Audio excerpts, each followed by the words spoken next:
Stephen Collison, AFP.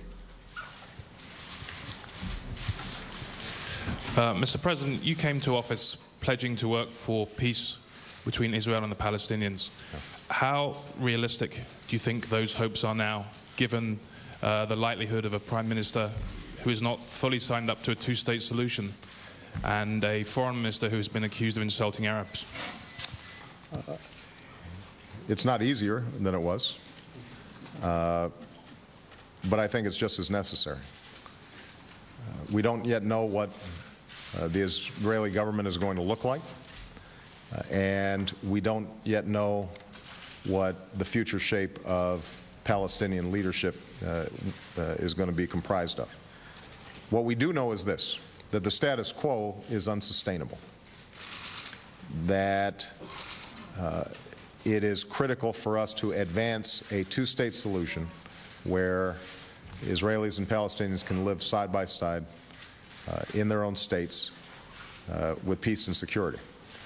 And by assigning George Mitchell the task of working as special envoy, what we've signaled is that we're going to be serious from day one in trying to move the parties in a direction that acknowledges that reality. How effective these negotiations may be, I think we're going to have to wait and see. We were here for St. Patrick's Day, and you'll recall that we had what had been previously sworn enemies celebrating here in this very room. Leaders from the two sides in Northern Ireland that a couple of decades ago, or even a decade ago, people would have said could never achieve peace.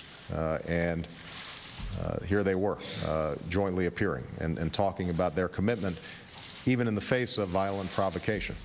And what that tells me is that if you stick to it, if you are persistent, then these problems can be dealt with.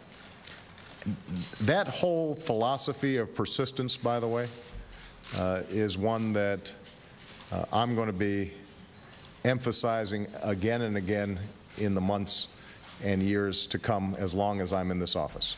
I'm a big believer in persistence. I think that when it comes to domestic affairs, if we keep on working at it, if we acknowledge that we make mistakes sometimes and that we don't always have the right answer and we're inheriting very knotty problems, that we can pass health care, we can find better solutions to our energy challenges, we can teach our children more effectively, we can deal with a very real budget crisis that is not fully dealt with in my budget at this point, but makes progress.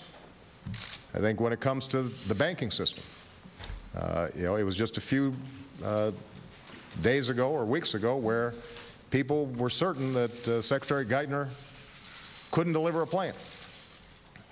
Today, the headlines all look like, well, all right, there's a plan. And I'm sure there'll be more criticism and we'll have to make more adjustments, but we're moving in the right direction.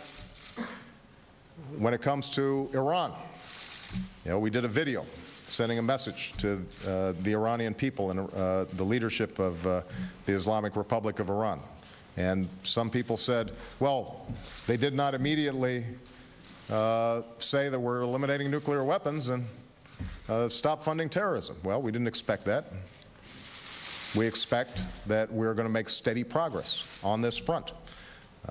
We haven't immediately eliminated the influence of lobbyists in Washington. We have not immediately eliminated wasteful pork projects. And we're not immediately going to get Middle East peace. We've been in office now a little over 60 days. What I am confident about is that we're moving in the right direction and that the decisions we're making are based on how are we going to get this economy moving, how are we going to put Americans back to work, how are we going to make sure that our people are safe, and how are we going to create not just prosperity here, but work with other countries for global peace and prosperity. And we are going to stay with it as long as I'm in this office. And I think that you look back 4 years from now, I think hopefully people will judge that body of work and say, this is a big ocean liner. It's not a speedboat. It doesn't turn around immediately, but we're in a better place because of the decisions that we make. All right? Thank you, everybody.